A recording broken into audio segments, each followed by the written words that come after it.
Okay. So now about these kids. Okay, now I definitely look like an old lady doing that, and it wasn't right.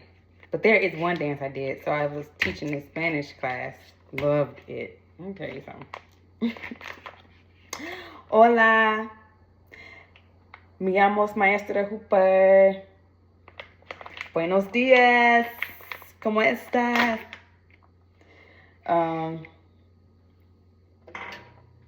Anyway, I was finding all these like Spanish rap songs. The kids loved it. Oh my gosh. And I was doing this dance. I don't know where this dance is from, but I always see, working with kids, the boys do it. I'm always seeing the boys do it. I'm assuming it's on some video game. But it's when they do this dance.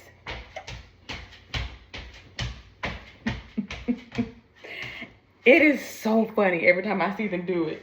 Because literally, they all do it. And I'll be looking like, y'all look like old men. But clearly, you know, when it's a thing, when it's a fad or whatever.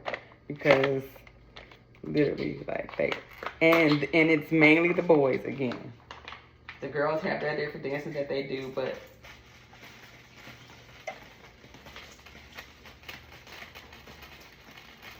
that one was a new one to me. Anyway, so when I started doing that dance, it's because I'm like, it's easy. I mean, it's nothing to it. Ain't nothing to it but to do it. Ain't nothing to it but to do it.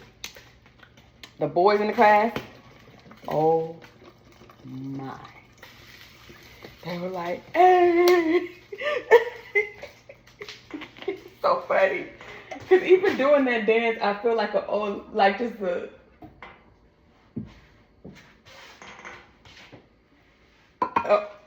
old person shouting in a church.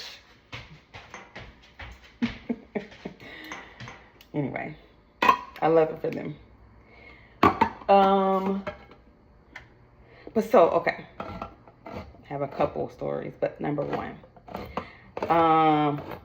I went to a school. I think I told this story, but maybe I didn't.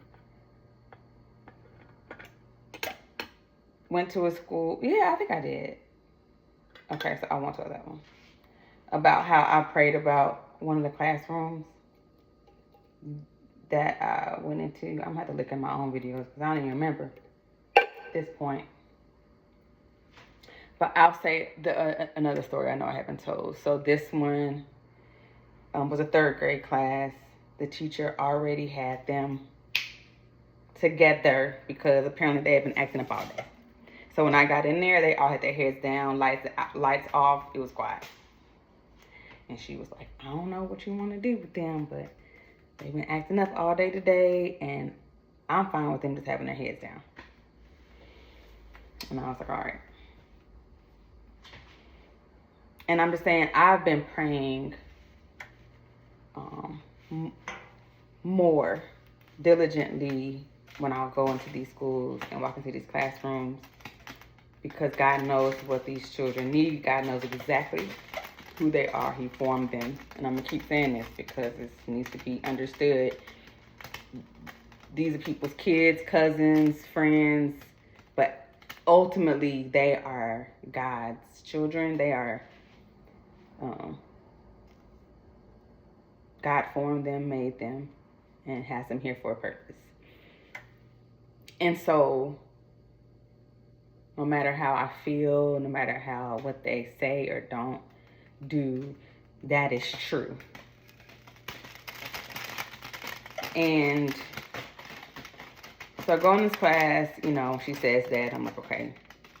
So I put expectation. I say the expectation, put up a timer, let them know my expectation. And they start talking. As soon as she left out. And I had to redirect them a number of times. And I said to them, I said, you only have this amount of time to do this. And then you can have your free time. this, and then free time. Put timers up. I do all that kind of stuff visually because kids have different things and ways that they see. It was kids who would sleep in the class. I don't know how long she had them have their head down. Because when I did roll, they were like, they sleep. And they tried to wake them up. I said, nope. Because then it just added more confusion. Deja, get up, Deja. Like all that. No, thank you. But yeah, so we got that going. It was some kids who were still talking. I said to them, voices should be at a level 0 while we're waiting to get the equipment. Those whose voices were at a level 0 were able to get what they need to get and get started on their work. The other ones were waiting. There's a couple boys.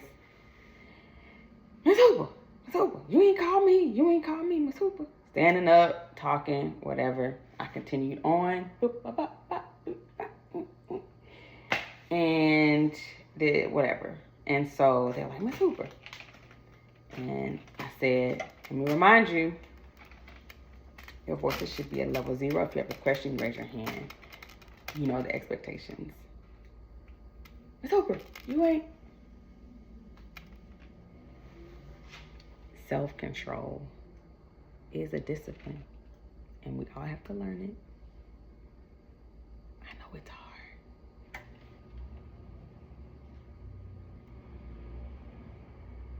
But I don't respond. So, there's that. So then, one of the little boys, his friend, gets up out of his seat, which was another expectation I had. You do not get up out of your seat for your safety without asking me. He gets up out of his seat, and I redirected him back, and he said, you ain't called so-and-so yet, and I'm going to go get his computer. Oh,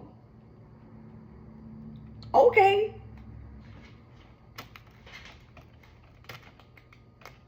I said, well, what you are going to do now is go back to your seat. Please and thank you. He all huffing, puffing, all upset. And I'm like, keep saying the same expectations. And the listening skills need to be practiced, right?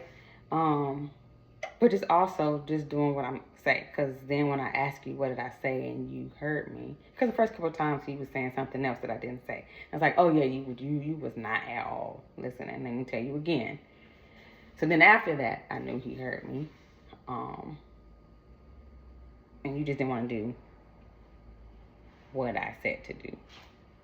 And I get that. So anyway, everybody's doing their thing. Still don't have one.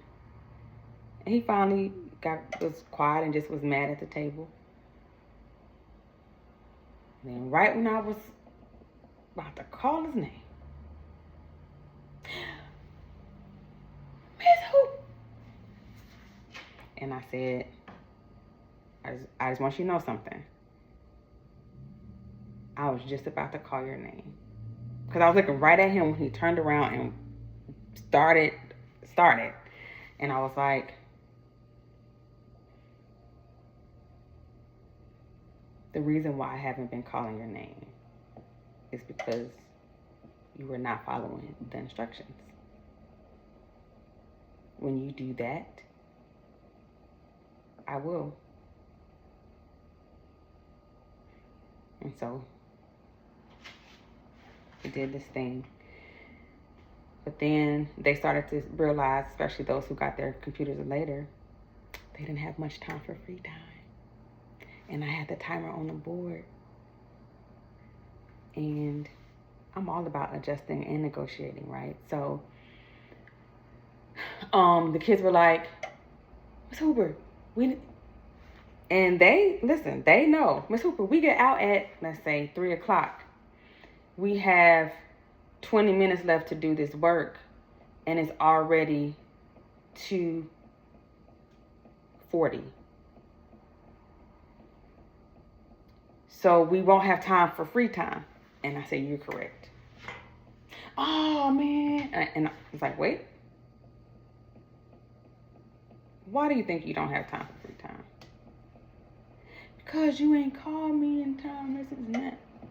Why didn't I call you in time? What was taking, so I'm like helping them, whatever. People do it all the time. So I don't have to explain it. But then I also said, though, for those who were following the instructions, I was like, yo, I don't like that. I want y'all to have some free time. And I said, so I'm going to reserve the right to let you all finish your work early. And they were all like, yay. But I wanted to give them something to aim for. And so they were doing typing skills. And I said, but when I come around, I want to see your progress in your words per minute. And I talked to them about different typing jobs that are, careers, and how, the faster you type, the more accurate, like how much more money you can make. And, I just mentioned that because they didn't know what, WPM meant. So anyway, then time is going. It's 15 minutes left now. Kids are like, Miss Hooper.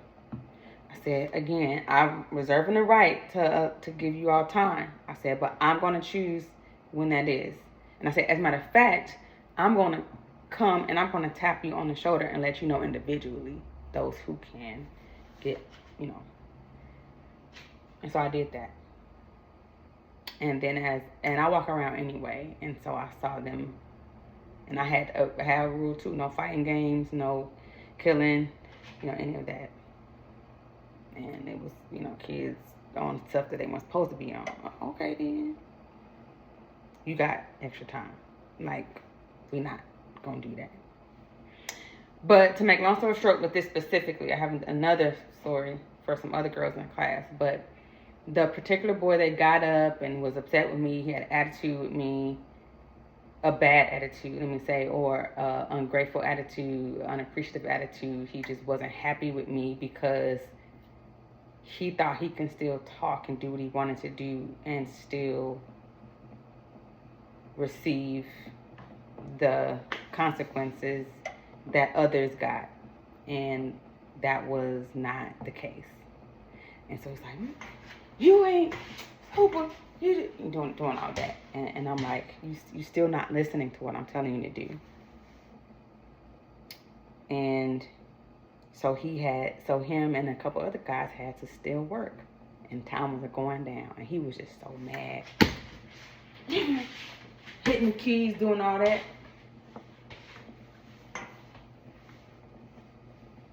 And I said, that will not get you the results you think it will. And I was like, you need to think again. And so he calmed down.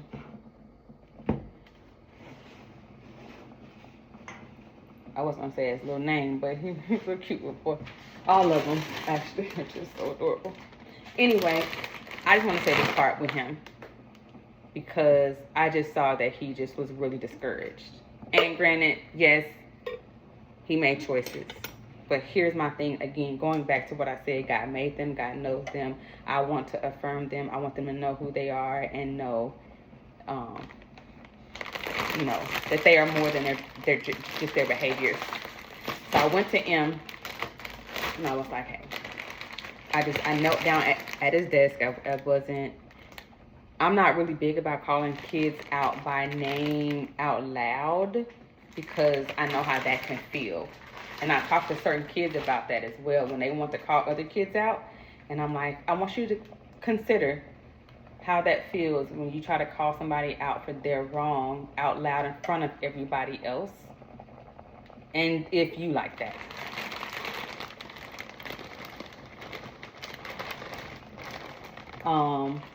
Especially when it ain't got nothing to do with you. Like, it'll be different if it was something that was a public thing, right? Like that. Anyway, all that to say, just real quick, little M. So I went up to his desk. He clearly was annoyed with me. And I told him, I said, I want you to look at me.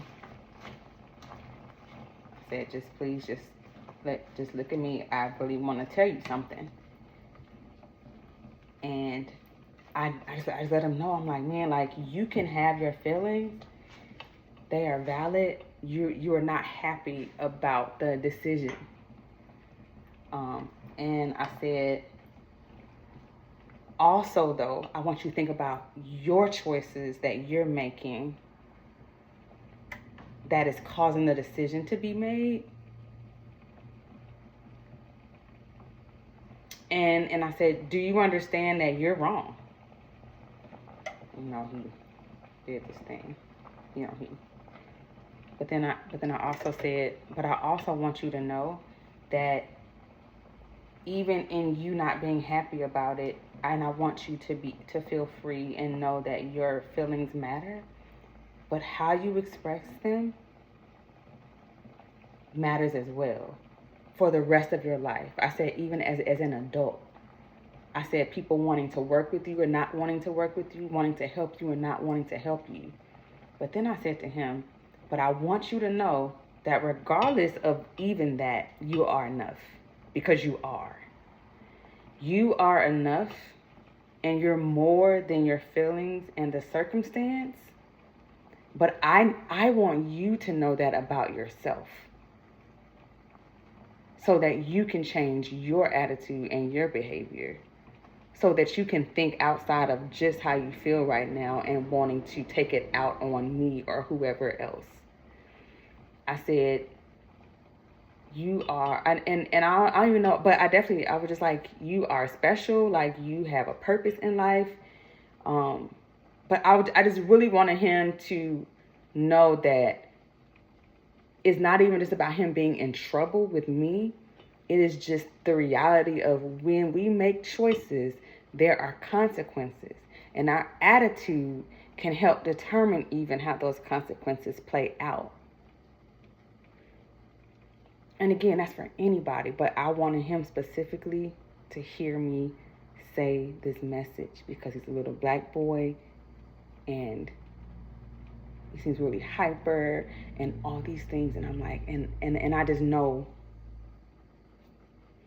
how this world is and in schools and stuff. And I'm just like, listen, you are enough. You have purpose, you're important, your life is special. But these things still matter. And he, had tears in his eyes. And I wasn't sure if he, even though I told him, I said, but you're not in trouble with me. And I'm not even mad at you. I just want you to be your best self. And he just was looking at me. He didn't, and so I said, I told him, because he still had time left, and that's what he was upset about, and class was about to be over. And so I said, you can go ahead and have free time, because more than anything, that's what I want you to understand. It's not just about me trying to punish you. And then that was that. I went on. All that to say, when the teacher came back, talked to her, told her about them. She asked about him because she know him as her, and I just told her I had a good talk with him. When I was leaving out of that class, little man said, "Hey, Miss Hooper, please don't go. I want you to stay."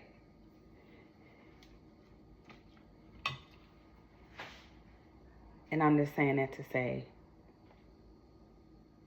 I wanted my words to be life-giving. I did not want him to feel like I was putting him down or shaming him. And him saying that to me confirmed what the Lord already wanted me to do in that class.